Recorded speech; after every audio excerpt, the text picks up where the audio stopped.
नमस्कार दोस्तों, हमारे YouTube चैनल में आपका स्वागत है। सबसे बड़ा भक्त कौन है? आइए जानते हैं।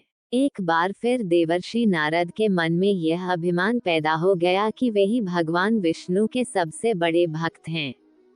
वे सोचने लगे, मैं रात दिन भगवान विष्णु का गुणगान करता हूँ, फिर इस संसार में मुझसे बड़ा भक्त और कौन हो सकता है।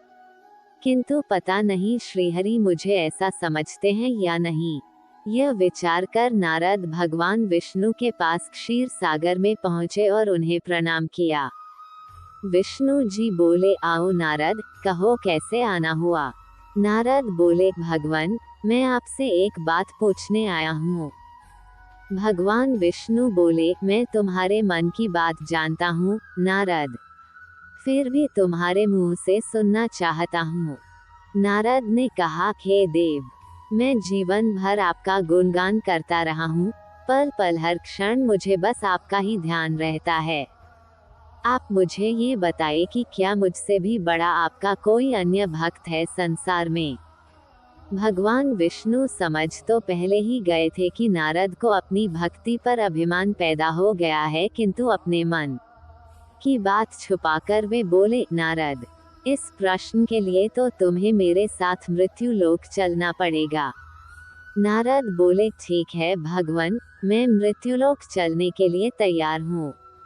भगवान विष्णु नारद को लेकर मृत्युलोक चल पड़े। धरती पर पहुंचकर दोनों ने किसान का भेष धारण किया और एक गांव के किनारे बनी एक झोपड़ी की ओर चल पड़े। विष्णु बोले, नारद, मेरा एक बहुत बड़ा भक्त यहाँ इस कुटिया में रहता है।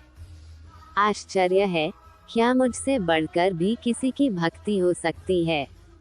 नारद के मुख से निकला, क्या वह भी मेरी तरह आपका ध्यान लगाए रहता है?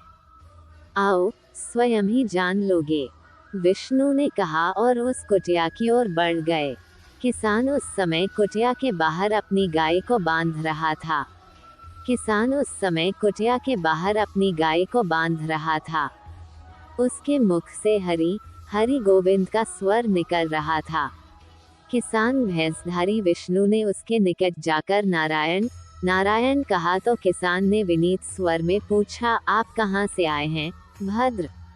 मेरे लिए कोई सेवा हो तो निसंकोच बताइए। किसान वेशधारी भगवान विष्णु ने कहा, हम नगर जा रहे हैं, पर अंधेरा घिरने लगा है। वन में जंगली पशुओं का डर है, इसलिए रात भर आश्रय चाहते हैं। किसान ने प्रसन्न भाव से कहा, मेरी कुटिया में आपका स्वागत है भद्र, और जो रखा सूखा घर में है आपके लिए हाजिर है। भगवान ने मुझे आप लोगों की सेवा करने का अवसर दिया है, बड़ी कृपा हुई उनकी। बाहर दालान में एक खटिया पर दोनों को बिठा कर किसान अंदर गया और अपनी पत्नी से कहा, देवी, दो अतिथि आए हैं। किसान की पत्नी उस समय अपने बच्चों को भोजन परोस रही थी। धीरे से आटे का बर्तन दिखती हुई बोली, घर में इतना सा ही आटा है और ये बच्चे और भोजन मांग रहे हैं। किसान बोला, कोई बात नहीं, हम अतिथियों को भरपेट भोजन कराएंगे। तुम बच्चों को आज कांजी बनाकर पिला देना। नारद और भगवान विष्णु ने उन दोनों का सारा वार्तालाप सुना, फिर भी परीक्षा के लिए भोजन की थाली पर बैठ गए। जब दोनों भरपेट भोजन कर चुके तो नारद सोचने लगे, ये सीधा साधा गृहस्थ भगवान का सबसे बड़ा भक्त कैसे हो सकता है। उधर श्रीहरि ने किसान से और भोजन लाने की फरमाइश कर दी।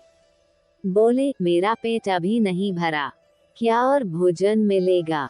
किसान रसोई घर में गया और जाकर पत्नी से पूछा, कुछ और भोजन बचा है क्या?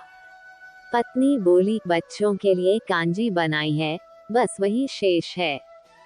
विष्णु और नारद वह भी पी गए। किसान और उसके परिवार को भूखे ही सोना पड़ा।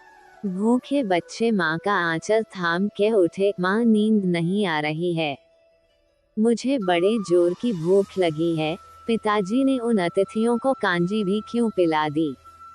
किसान ने बच्चे के सर पर हाथ फेरते हुए कहा, अतिथि को भोजन कराना स्वयं विष्णु भगवान को भोग लगाने के समान है बेटा। बाहर दालान में दोनों अतिथि अलग अलग बिस्तरों पर लेटे हुए थे। भगवान विष्णु ने कहा, तुमने सुना नारद, किसान और उसके परिवार को भोजन नहीं मिला, फिर भी वो मेरे गुण गाए रहे हैं। ये तो कुछ भी नहीं है। मैंने तो कई कई दिनों तक भूखे रहकर आपका स्मरण किया है।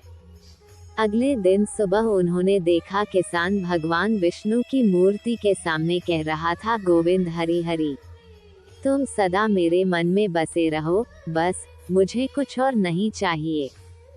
फिर दोनों अतिथियों से बोला, हरि की बड़ी कृपा है, वही जग का रखवाला है, प्रभु की दया से रात को कोई कष्ट तो नहीं हुआ। जब तक आपका जी चाहे तब तक आप दोनों यहाँ रहे। मैं खेत पर जा रहा हूँ। किसान भैंसधारी श्री हरि बोले, हम भी तुम्हारे साथ चलेंगे यदि तुम्हें कोई आपत्ति न हो तो। नारद और विष्णु भगवान किसान के साथ उसके खेत पर गए। किसान बोला, यही है अपना खेत, अब मैं अपना काम करूँगा। गोविंद हरि हरि। नारद बोले, तुम तो सत्पुरुष हो, भगवान के बड़े भक्त हो, हर घड़ी उनका नाम लेते रहते हो। किसान बोला, अरे कहाँ, काम से जब भी थोड़ा बहुत समय मिलता है तभी उनका नाम लेता हूँ। नारद ने पूछा, कब कब मिलता है समय? किसान बोला, सुबह उठता हूँ तब, रात को सोता हूँ तब, और दिन में जब भी काम से समय मिल जाए। ओह समझा, नारद के मुख से निकला। दोनों जब किसान से विदा लेकर चले तो नारद ने व्यंग्यात्मक स्वर में कहा, आपने सुना भगवान, वो सुबह शाम 2 बार ही आपका स्मरण करता है, जबकि मैं हर समय ध्यान करता हूँ, फिर भी आप उसे महान भक्त बताते हैं। नारद की बात सुनकर श्रीहरि चुप रहे, किंतु मन ही मन उन्होंने कहा, कारण भी जान जाओगे नारद। विष्णु ने एक कलश को तेल से लबालब भरकर नारद को दे दिया और बोले, नारद इसे अपने सिर पर रखकर बिना हाथ लगाए सामने वाली पहाड़ी तक ले चलो। ध्यान रहे इस कलश में रखे तेल की एक बूंद भी जमीन पर गिरने न पाए। नारद बोले, ये कार्य सहज तो नहीं है। ये कहकर नारद ने कलश सिर पर रख लिया और पहाड़ी की ओर चल दिए। नारद पहाड़ी तक गए और लौट आए। विष्णु बोले, लौट आए नारद, ठीक है, अब ये बताओ कि इतनी दूर जाने और आने में तुमने कितनी बार मेरा स्मरण किया है? नारद बोले, एक बार भी नहीं भगवान, करता भी कैसे, मेरा सारा ध्यान तो तेल और कलश की तरफ लगा हुआ था।